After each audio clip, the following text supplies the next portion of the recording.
La sexualité n'a jamais été créée pour être une source de confusion, de honte ou de destruction. Dans l'intention divine originale, elle était un don sacré, un langage du cœur, un lien profond entre deux êtres unis dans l'alliance du mariage.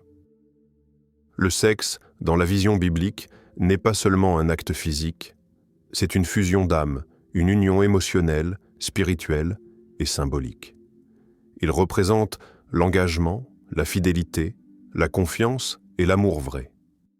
Pourtant, au fil du temps, l'humanité s'est éloignée de cette vision pure et harmonieuse, laissant la convoitise, l'impulsion et les désirs incontrôlés déformer ce qui avait été créé pour être beau.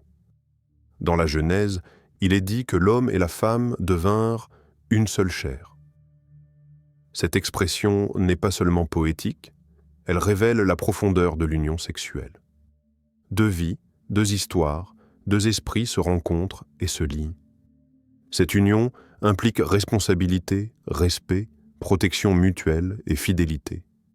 La sexualité, lorsque vécue selon l'ordre de Dieu, construit, nourrit et fortifie la relation.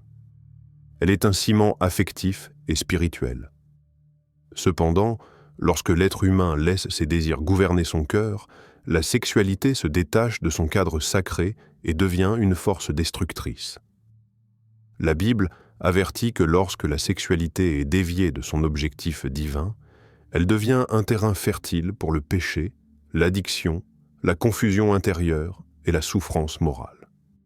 Dans 1 Corinthiens 6,18, il est clairement dit « Fuyez l'impudicité ». Ce n'est pas un simple conseil, mais un appel pressant. Pourquoi fuir? Parce que le péché sexuel ne touche pas seulement les actes extérieurs. Il marque l'esprit, il affecte l'identité, il brise la paix du cœur. Aujourd'hui, nous vivons dans un monde qui normalise la dégradation du corps. La société moderne encourage l'exhibition, la satisfaction instantanée, l'objectification du corps et la recherche du plaisir déconnecté de l'amour et de l'engagement. Ce qui était autrefois privé et intime est devenu spectacle, marchandise et distraction. Les écrans, les réseaux, les conversations et les habitudes quotidiennes sont saturés de suggestions qui poussent à la convoitise et à la comparaison. Cette banalisation n'est pas sans conséquence. Chaque fois que la sexualité est vécue en dehors du plan divin, elle laisse derrière elle des blessures profondes, manque de confiance en soi, dépendance, vide affectif, jalousie, culpabilité, sentiment d'échec, incapacité à aimer durablement. Ce n'est pas Dieu qui punit. Ce sont les lois spirituelles naturelles inscrites en nous qui se brisent lorsque nous nous éloignons de la vérité. La sexualité exige une discipline intérieure, pas pour restreindre l'être humain, mais pour le protéger. La maîtrise de soi n'est pas une privation, c'est une force. Elle permet de choisir l'amour plutôt que l'impulsion, l'engagement plutôt que l'instant, la fidélité plutôt que la confusion émotionnelle. Celui qui apprend à maîtriser ses désirs n'est pas faible, il est victorieux sur lui-même. Il est important de souligner que personne n'est exclu de la grâce. Beaucoup ont déjà chuté dans un, plusieurs ou tous les péchés sexuels. Beaucoup ont lutté ou luttent encore. La faute ne définit pas l'identité. La Bible ne condamne pas pour écraser, elle avertit pour libérer. Si nous confessons nos péchés, il est fidèle et juste pour nous pardonner. 1 Jean 1,9. Ce verset est une promesse solide. Il est possible d'être restauré, guéri, transformé. Dieu ne demande pas la perfection instantanée, il demande une direction, une volonté de se relever, une décision de marcher vers lui. Même celui ou celle qui est tombé 1000 fois peut recommencer, reconstruire, retrouver la dignité du cœur et la pureté du regard. Comprendre la sexualité selon Dieu, c'est comprendre que le corps est un temple et non un objet. C'est reconnaître sa valeur. C'est apprendre à aimer avec sagesse. C'est honorer la vie, l'âme et l'autre. C'est vivre non selon l'instinct, mais selon la lumière. Cette vidéo pose le fondement. La sexualité n'est pas mauvaise en soi. Ce qui la détruit, ce sont les usages qui s'éloignent de l'alliance, de la fidélité, de l'honneur et de la maîtrise de soi. Dans la prochaine partie, nous verrons comment ces déformations se manifestent concrètement et quelles sont leurs conséquences sur le cœur, l'esprit et la relation avec Dieu. Lorsque la sexualité se détache du plan divin, elle perd son sens profond et devient une source de confusion, de souffrance et de déséquilibre intérieur. Dieu a établi des limites non pour frustrer l'être humain, mais pour le protéger, car chaque loi spirituelle a un but, chaque instruction biblique est une garde qui empêche l'âme de s'égarer. Pourtant, l'homme a souvent cherché à redéfinir la sexualité selon ses émotions, ses impulsions, ses besoins ou les influences culturelles du moment. C'est ainsi que sont apparues des formes de pratiques sexuelles qui, selon la Bible, éloignent l'être humain de sa véritable identité divine. La déformation commence souvent dans le cœur, avant même l'acte. Jésus enseigne dans Matthieu 5,28 que le péché sexuel prend racine dans le regard et dans la pensée. Quiconque regarde une femme pour la convoiter a déjà commis un adultère avec elle dans son cœur. Cela signifie que le combat se joue à l'intérieur, dans l'imagination, dans les désirs, dans le dialogue secret de l'âme. Avant qu'un corps ne tombe, c'est l'esprit qui s'est déjà incliné. Le péché sexuel n'est jamais seulement physique. Il touche la relation avec soi-même, avec les autres et avec Dieu. Lorsque la sexualité devient impulsive ou incontrôlée, l'être humain se met à rechercher dans le plaisir ce qu'il ne trouve pas dans l'esprit. Paix, amour, valeur, identité. On essaie de combler un vide intérieur avec une sensation extérieure. Mais ce vide ne se remplit jamais. Il s'agrandit, créant dépendance et insatisfaction. Aujourd'hui, la société encourage la recherche du plaisir immédiat. Les écrans, la musique, les films, les réseaux sociaux, tout pousse à la provocation et à l'excitation. On expose le corps comme une vitrine. On banalise la nudité. On transforme le désir en divertissement. Très tôt, les jeunes sont confrontés à des images et des discours qui façonnent leur vision de la sexualité, non selon l'amour, mais selon la performance, la comparaison, l'obsession. Cette confusion engendre 3 conséquences majeures. 1. La perte de la maîtrise de soi. Quand la sexualité n'est plus dirigée, elle dirige. Les choix se font sous l'impulsion, sans réflexion. La personne devient esclave de ses sensations. La Bible nous appelle pourtant à la maîtrise de soi, qui est un fruit de l'esprit, Galates 5, 22-23. Celui qui ne contrôle plus ses désirs se retrouve entraîné dans une spirale de dépendance et de vide. 2. La dévalorisation de soi et de l'autre. Quand le corps est réduit à l'objet du plaisir, il perd sa dignité. On ne voit plus l'autre comme une âme à aimer, mais comme un moyen d'obtenir ce que l'on veut. Et lorsqu'on se traite soi-même comme un objet de désir, l'estime de soi s'érode, car le cœur sait qu'il mérite plus que cela. 3. La rupture de la relation avec Dieu. Le péché sexuel n'éloigne pas Dieu de l'homme, mais l'homme de Dieu. Le cœur se sent coupable, indigne, impur. La prière devient difficile, la paix disparaît, la honte s'installe. Pourtant, Dieu ne rejette pas. C'est l'âme qui se cache, comme Adam et Ève dans le jardin. Ces déformations prennent plusieurs formes différentes selon la Bible.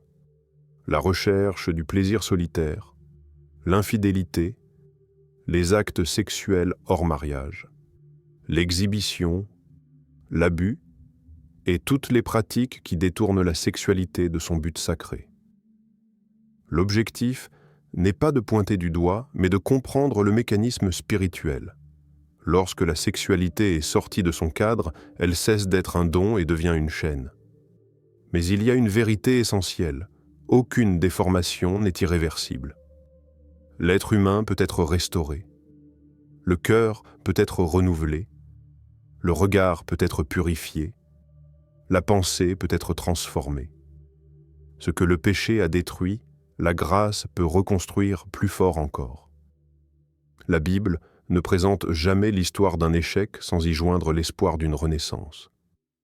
Le premier pas est la prise de conscience. Comprendre que ce qui blesse l'âme doit être guéri, pas ignoré.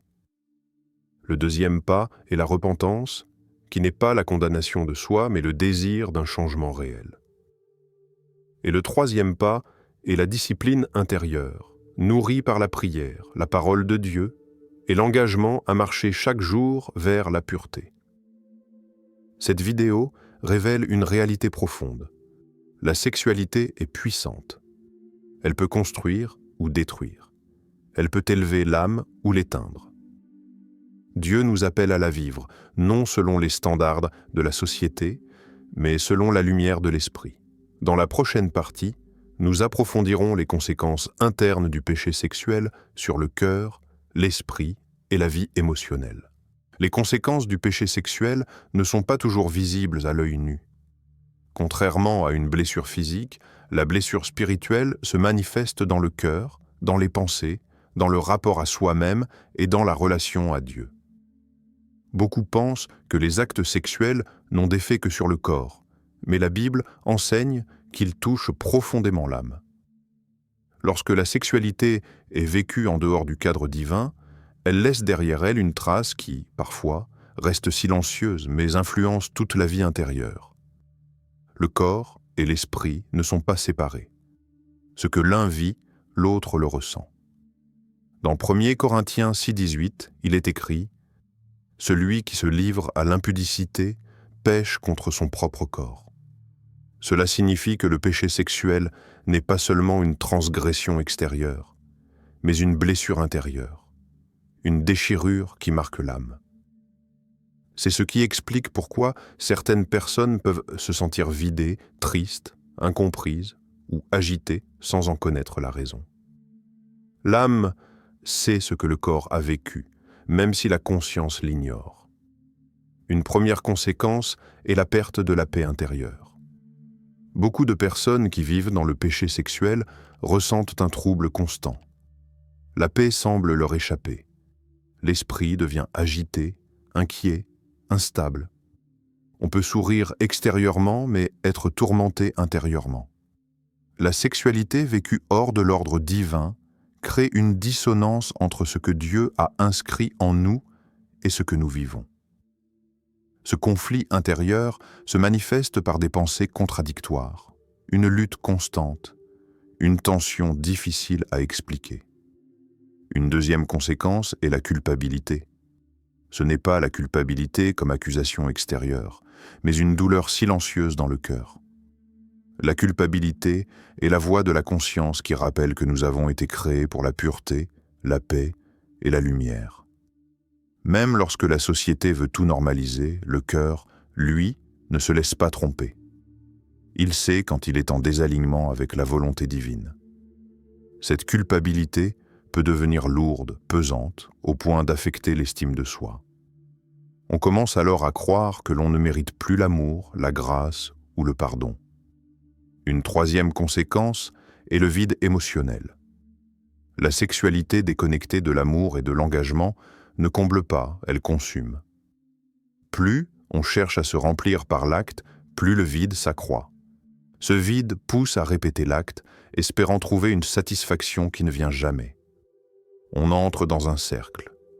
Désir, plaisir, vide, désir encore.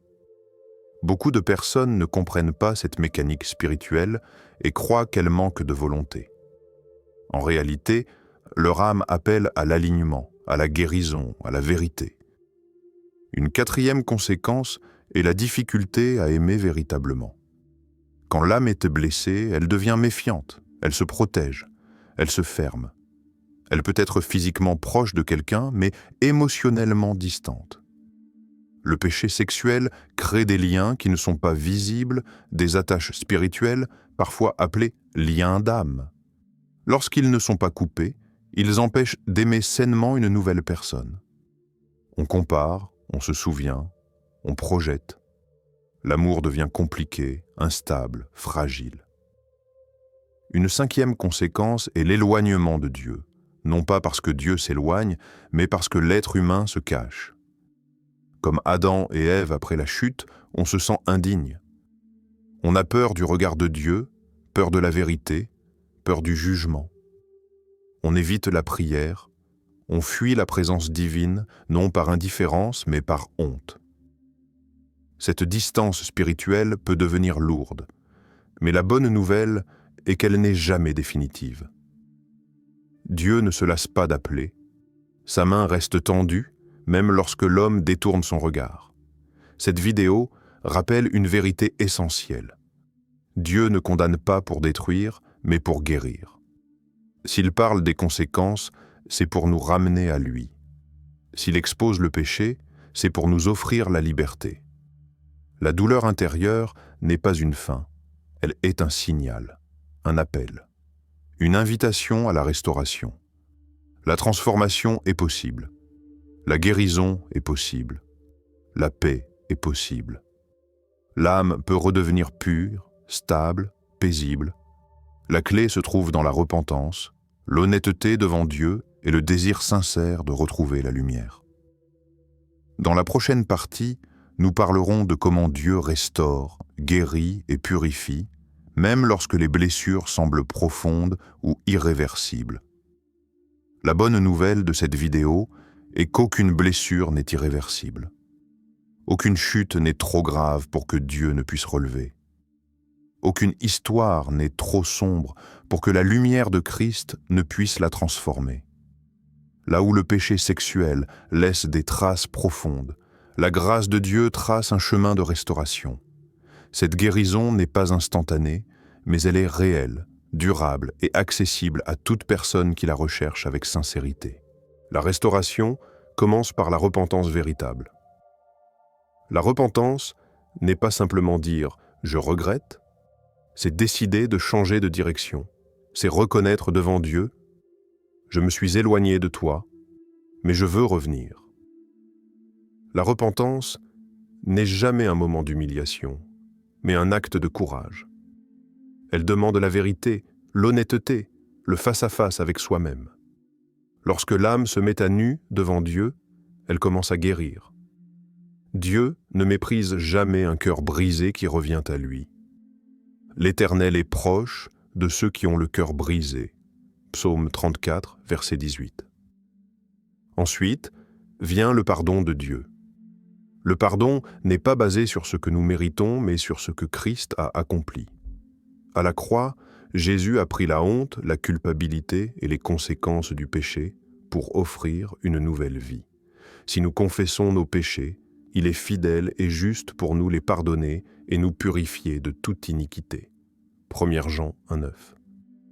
Le pardon ne couvre pas seulement la faute, il purifie, il efface, il restaure.